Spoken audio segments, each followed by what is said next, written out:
অন্ধকারে এক চিলতে রোদ্দুর, যে অসহায়, যে দুর্বল, তার অন্যায়ের বিরুদ্ধে রুখে দাঁড়াবার সাহস, একসাথে এক হয়ে এগিয়ে চলার মানে জিত। চোর ডাকাতের করিছে বিচার, কোন সে ধর্মরাজ, জিজ্ঞাসা কর বিশ্বজুড়িয়া, কে নহেন তো সোয়াজ। এই স্বাধীন ভারতে এটাই তো আমার নিয়তি। কেউ বলে বিপ্লবী, কেউ বলে ডাকাত। Happy new year guys. নতুন বছরে সকলকে অনেক অনেক শুভেচ্ছা এবং অভিনন্দন। এই বছরটা সবার ভালো কাটুক এটাই আশা করছি। তবে অনেক দিন হলো জিদ্দার নামে অনেক কিছু প্রচার চলছে নেগেটিভ, ঠিক আছে। আমি অনেকদিন হলো ভিডিও আসতে পারিনি, তো এবার ভাবছি আমাকে আবার কন্টিনিউ করতে হবে, কিচ্ছু করার নেই। তো জিদ্দা ফিরছে বস, ফিরছে জিদ্দা, সেই বাঙালির সবচেয়ে বড় ফেস্টিভ্যালে ফিরছে। ইয়েস গাইস, দুর্গাপুজোতে আমাদের জিদ্দা সিনেমা নিয়ে আসছে। আরে যবে থেকে জিদ্দা দুর্গাপুজোয় সিনেমা নিয়ে আসেনি, তবে থেকে কিন্তু আমার সিনেমা দেখা টোটাল অফ। পুজোতে টোটাল অফ। ইয়েস বন্ধুরা, টোটাল অফ। যখনই শুনেছি যে জিদ্দা দুর্গাপুজোর সিনেমা নিয়ে আসতে চলেছে, তাও আবার একটা বিগ বাজেট বড় সিনেমা, জিদ্দা তো অ্যানাউন্সমেন্ট করে দিয়েছে যে এটা চাতা সিনেমা নয়, এটা হচ্ছে ক্রান্তি আসছে, ক্রান্তি টাইপের একটা ব্লাস্ট সিনেমা। জিদ্দাকে অনেক মানে লাইভ পারফরমেন্সে বলতে শুনেছি যে এটা যত সিনেমা করেছে সব থেকে বড় চ্যালেঞ্জিং একটা ক্যারেক্টার করতে চলেছে এই সিনেমাতে। তো এটা বুঝতে পারছো যারা যারা জিৎ ফ্যান্স আছো যে কি লেভেলের একটা বড় সিনেমা আসতে চলেছে। তো এই একটাই সিনেমা যেটা হচ্ছে দুর্গাপুজোয় মুক্তি পাবে। তো এই মুহূর্তে জিদ্দা পুজোতে আসছে মানে একটা বিশাল বড় ধামাকা চলছে বন্ধুরা, বিশাল বড় ধামাকা। ইয়েস, কারণ দুর্গাপুজোয় সমস্ত জিৎ ফ্যান্স যারা মানে ছুটি পায় না, তারা সকলে কিন্তু জিদ্দার এই সিনেমাটা কিন্তু দেখতে যাবে বস। জিদ্দা অনেকদিন পর যেহেতু পুজোতে আসছে, তো সমস্ত জিৎ ফ্যান্সকে একজোট হয়ে এই সিনেমাটা দেখার পরামর্শ জানাচ্ছি। কারণ এই সিনেমায় ভাই কি নেই, কি নেই ভাই। দুর্দান্ত অ্যাকশন আছে, দুর্দান্ত স্টোরি লাইন আছে। যেহেতু জিদ্দা একটা বায়োগ্রাফি টাইপের সিনেমা করছে, তো অনন্ত সিং এর ক্যারেক্টার, তো জিদ্দা কিন্তু আবার কাঁপিয়ে রেখে দেবে বস। জিদ্দা যে লেভেলের মানে অভিনেতা, এই সিনেমাটা হচ্ছে সেটারই প্রমাণ করার একটা সিনেমা যে জিদ্দা কি জিনিস নিয়ে আসে। বক্স অফিস ভাই কি হবে বলতে পারছি না, কিন্তু বক্স অফিস কাঁপাবে এটুকু জানি। দুর্গাপুজোর মধ্যে যে সিনেমাটা রিলিজ হচ্ছে সবচেয়ে ব্যয়বহুল সিনেমা, মানে বিগ বাজেট সিনেমা, অ্যাকশন ধর্মী সিনেমা, শুধুমাত্র এই সিনেমাটাই আমি দেখতে পাচ্ছি, যেটা হলো আমাদের জিদ্দার সিনেমা। কেউ বলে বিপ্লবী, কেউ বলে টাকা। এই সিনেমাটা বড় স্কেলে মানে শুটিং হয়েছে, তো গতকাল দেখলাম এই শুটিং কমপ্লিট হয়ে গেছে অলরেডি।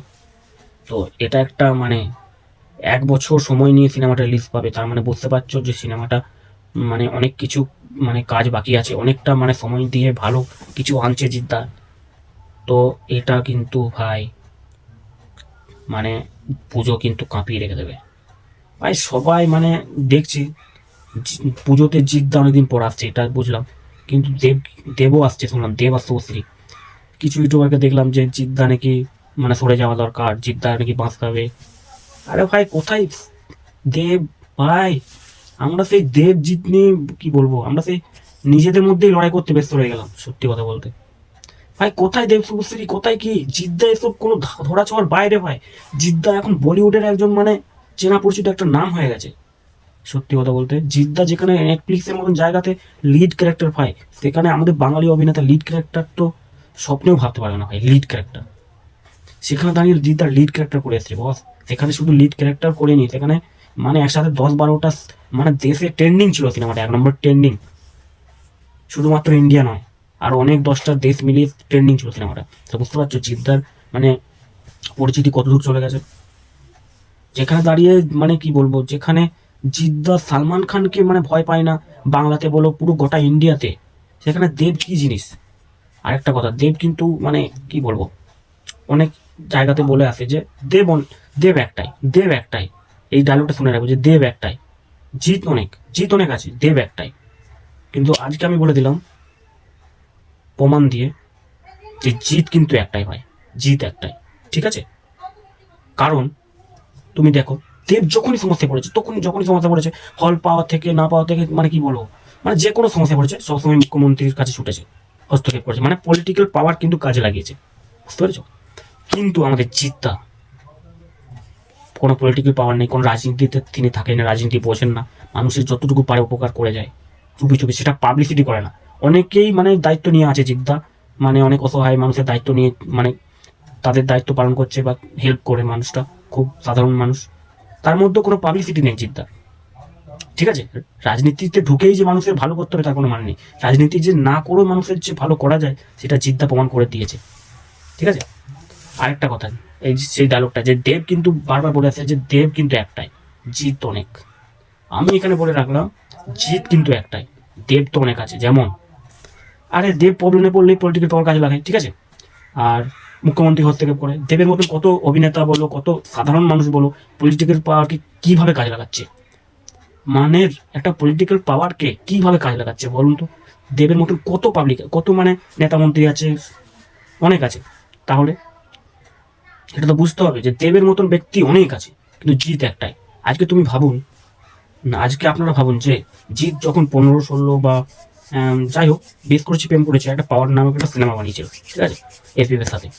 সেই সিনেমাটা করার পর বা যখন তুমি দেখেছো বস সিনেমাটা নিজের প্রোডাকশন থেকে স্টার্ট করলো, জিদ্দাকে কিভাবে মানে তার কেরিয়ারটাকে শেষ করে দেওয়ার চেষ্টা করেছিল সেটা আপনারা কল্পনাও ভাবতে পারবেন।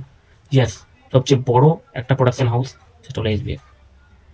সত্যি কথা বলতে মানে যবে থেকে জিদ্দা নিজের প্রোডাকশনে সিনেমা রিলিজ দিয়েছে তবে থেকেই কিছু না কিছু একটা সিনেমা নিয়ে এসে হাজির করেছে জিদ্দার সামনে। তার সাথে তো হিন্দি সিনেমা আছে, আর আমি বাংলা সিনেমার কথা বলছি যেটা বাঙালি নিজেদেরকে কাটি করতেই ব্যস্ত, ঠিক আছে, সেই কথা বলছি। জিদ্দার কেরিয়ারকে কিভাবে নষ্ট করার চেষ্টা করেছে আপনারা ভাবুন। ঠিক আছে, জিদ্দা কিন্তু থেমে যায়নি, জিদ্দা কিন্তু এগিয়ে চলে গেছে। জিদ্দার কেরিয়ারটা কিভাবে মানে শেষ করার চেষ্টা করেছে গোটা বাংলা ইন্ডাস্ট্রি অনেকেই, কিন্তু জিদ্দা কি ফোকাস করেছে? জিদ্দা ফোকাস করবে না, জিদ্দা কাজে বিশ্বাসী। আরেকটা কথা, জিদ্দা কিন্তু অনেক কম্প্রোমাইজ করে দেবকে অনেক জায়গায় ছেড়ে দিয়েছে, পুজোতে ছেড়েছে, ক্রিসমাসে ছেড়েছে, ঈদেও মাঝে মধ্যে ছেড়ে দেয়, ঠিক আছে, কিন্তু সেখানে দেব কি করে এখন ঈদ বলো, ক্রিসমাস বলো, পুজো বলো, কোনো জায়গাটা ছাড়ে না। আমি একটা কথা বলি, এবার কিন্তু জিদ্দা উচিত এত কম্প্রোমাইজ না করা। কি দরকার? যারা ঢাক পেটিয়ে বেড়ায় যে বাংলা সিনেমার ভালোর জন্য, আদৌ কিন্তু বাংলা সিনেমা ভালোর জন্য কিছু নয়, ওটা শুধুমাত্র নিজের জন্য। ঠিক আছে, যে ব্যক্তি বলে বেড়ায় যে বাংলা সিনেমা ভালোর জন্য এই পদক্ষেপ, যে ব্যক্তি বলে বেড়ায় যে বাংলা সিনেমা ভালোর জন্য এই পদক্ষেপটা নিচ্ছি, সেটা শুধুমাত্র তার নিজের ব্যক্তিগত স্বার্থের জন্য কিন্তু ওটা বলে, কোনোদিনও অন্যের সিনেমাকে প্রমোট করার জন্য নয়, শুধুমাত্র নিজের সিনেমাকে। যখনই তার সিনেমা হল পায় না তখনই মুখ্যমন্ত্রীর কাছে ছুটে, ঠিক আছে, মুখ্যমন্ত্রীর কাছে ছুটে এই করে ওই করে পলিটিক্যাল পাওয়ার কাজে লাগায়, ঠিক আছে। যে জিদ্দা হল পেলো কি না পেলো, জিদ্দা এটাই বিশ্বাস করে যে মানুষের যদি ভালো লাগে সেই সিনেমা অবশ্যই চলবে। আর একটা হল মালিক কোন সিনেমা চালাবে না চালাবে সেটা তাদের ব্যক্তিগত ব্যাপার, আপনি তাকে জোর করে কিন্তু কোনো সিনেমা চালাতে বাধ্য করতে পারেন না, ঠিক আছে। তারা টাকা দিয়ে সিনেমা নিয়ে সিনেমা চালায়, তাদের নিজস্ব ব্যক্তিগত ব্যাপার, তাদেরকে জোরপূর্বক সিনেমা মানে চালানোর কোনো অধিকারই নেই। তারা হিন্দি সিনেমা চালাতে পারে, বাংলা সিনেমা চালাতে পারে তাদের ইচ্ছে মতো, সেখানে কোনো জোরপূর্বক যে বাংলা সিনেমা কি বলো, বাংলা সিনেমা বলেই যে চালাতে হবে তার কোনো মানে নেই। তার সাথে হিন্দি সিনেমাও আছে, তারা সবসময় নিজের ব্যবসাটাই বুঝবে। কেউ তো চায় না যে আমি ব্যবসার দিক দিয়ে, কেউ তো চায় না আমি লসে রান করি, সবাই তো লাভটাই রান করে। তো সেরকম ক্ষেত্রে তারা নিশ্চয়ই ভেবেছেন যে এই সিনেমাটা নিলে আমার চলবে না, সেই জন্য নেয়নি। তা বলে সে তো চলে গেছে পুরো মুখ্যমন্ত্রীর কাছে। তো বুঝতে পারছো যে কে কার পা চেটে বড় হয়েছে, এতদিন টিকে আছে ইন্ডাস্ট্রিতে, কে খেটে বড় হয়ে আছে এখনো পর্যন্ত ইন্ডাস্ট্রিতে, কারো কাছে হাত পাততে হয় না। এ হচ্ছে আমাদের সুপারস্টার জিৎ। জিদ্দা আজ পর্যন্ত যে জায়গায় দাঁড়িয়ে আছে, এটা যদি অন্য কোনো অভিনেতা হতো জিতের জায়গায়, আজকে হয়তো সেই মানুষটা আমাদের ইন্ডাস্ট্রিতেই থাকতোই না। বুঝতে পারছেন, এ হচ্ছে ব্যাপার। আর জিদ্দার কেউ বলে বিপ্লবী, কেউ বলে ডাকাত, এই সিনেমাটা কিন্তু ছোটোখাটো সিনেমা নয়। যারা ভাবছে এটা ছোটোখাটো সিনেমা, ভাই এটা মাস অবতারে আমাদের জিদ্দা আসছে বিশাল বড় একটা সিনেমা নিয়ে। শুধুমাত্র এই সিনেমায় স্টোরি নেই, শুধুমাত্র স্টোরি কেন, অ্যাকশন থেকে শুরু করে আইটেম ডান্স, মানে কি বলবো, আইটেম গানে, মানে এই সিনেমাটা শুধুমাত্র পুজোতে যে কি লেভেলের কাঁপাতে চলেছে আপনারা কল্পনা করতে পারছেন না, ঠিক আছে। শুধুমাত্র ট্রেলারটা আসতে দিক, আর জিদ্দার যে ধরনের লুক নিয়ে আসছে এই সিনেমাতে, মানে এত ট্রান্সফরমেশন মানে দেখা যাবে, জিদ্দারও একটা প্রমাণ করার জায়গা এই সিনেমাটা। গোটা বাংলা দেখবে জিদ্দার ক্যারিশমা, ঠিক আছে। জিদ্দাকে যতই চেষ্টা করা হোক যে পুজোয় আসতে, মানে কি বলবো, জিদ্দা অনেকদিন পর পুজোয় আসছে, কেউ আটকানোর ক্ষমতা নেই। আর যে আসুক পুজোতে, যে জুটি আসুক, তাতে জিদ্দার কিচ্ছু ছেঁড়া যায় না, ঠিক আছে। জিদ্দা আসবে বলেছে মানে আসবেই, জিদ্দাকে কেউ রুখতে পারবে না। বক্স অফিস তো কাঁপাবেই, আর জিদ্দার সিনেমার কিন্তু আলাদাই একটা ক্রেজ থাকে অলরেডি, জিদ্দা এর আগে বুমেরাঙে যে নন ফেস্টিভ্যালের রিলস দিয়ে ভালো কালেকশন করেছে, হিট হয়েছে।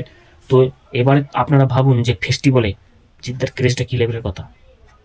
আরে ভাই, আগেও ক্লাসে অনেক কিছু হারিয়ে দিয়েছে জিদ্দা অনেককে, সেটা আবার পুনরাবৃত্তি হবে, অসুবিধা নেই। জোর করে আসুক, যে যা আসছে 4টা কেনা 5টা কেনা 6টা 7টা সবাই আসুক। জিদ্দা তো বলে দিয়েছে ইন্টারভিউতে একটা, বাজার খোলা আছে, যে কেউ আসতে পারে।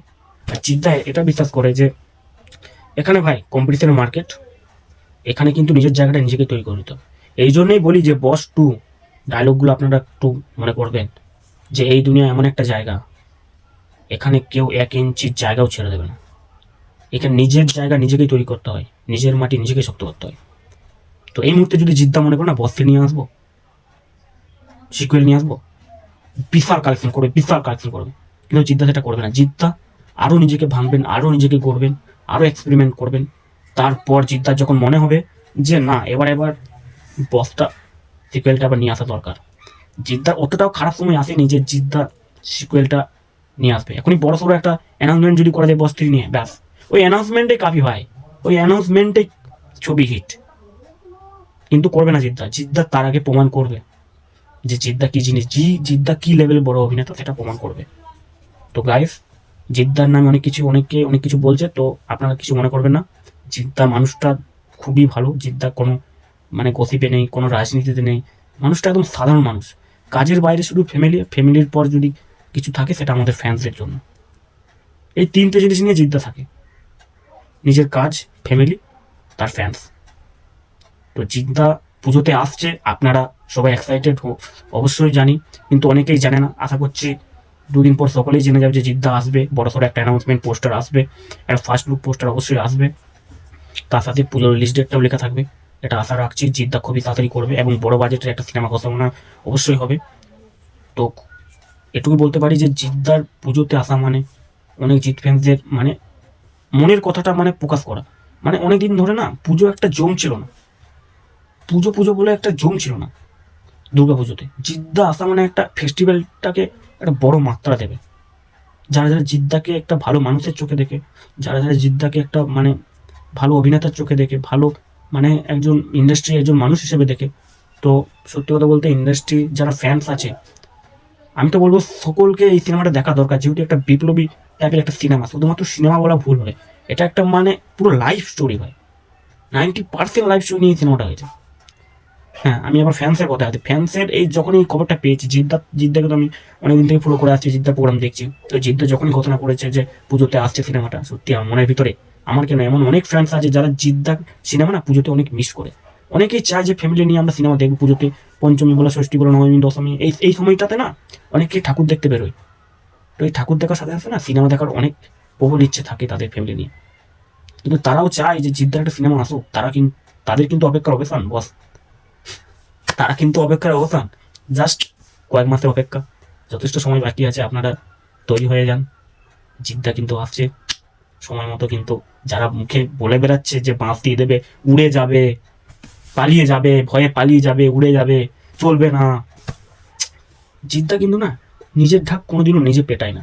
সে যত বড়ই সাফল্য পেয়ে যাক না কেন, জিদ্দা নিজের ঢাক কোনোদিনও নিজে পেটায় না। এটাই হচ্ছে আমাদের জিদ্দা। তো ভিডিওটি যদি ভালো লাগে লাইক কমেন্ট শেয়ার অবশ্যই করবেন, চ্যানেলটি সাবস্ক্রাইব করে পাশে থাকবেন, এবং সত্যি কথা বলতে জিদ্দাকে, এই মানুষটাকে একটু সাপোর্ট করবেন বস। জিদ্দা কিন্তু অনেকেই নেগেটিভিটি হয়েছে যে রিমেক করেছে সিনেমা, ঠিক আছে, শুধুমাত্র জিদ্দা কিন্তু রিমেক করেনি। আজকে যারা ইন্ডাস্ট্রিতে দাঁড়িয়ে আছে সকলেই কিন্তু রিমেক করেছেন। আজকে গত কয়েক বছর ধরে জিদ্দা কিন্তু রিমেক থেকে বেরিয়ে এসছে, নিজস্ব কন্টেন্ট নিয়ে, নিজস্ব নতুনত্ব নিয়ে নিজেকে আরও ভাঙছেন, গড়ছেন, ঠিক আছে। আবার সেই নিজস্ব একটা ক্যারিজমা, নিজস্ব একটা অ্যাটিটিউড, নিজস্ব একটা মানে কি বলবো নতুনত্ব নিয়ে আসছে জিদ্দা।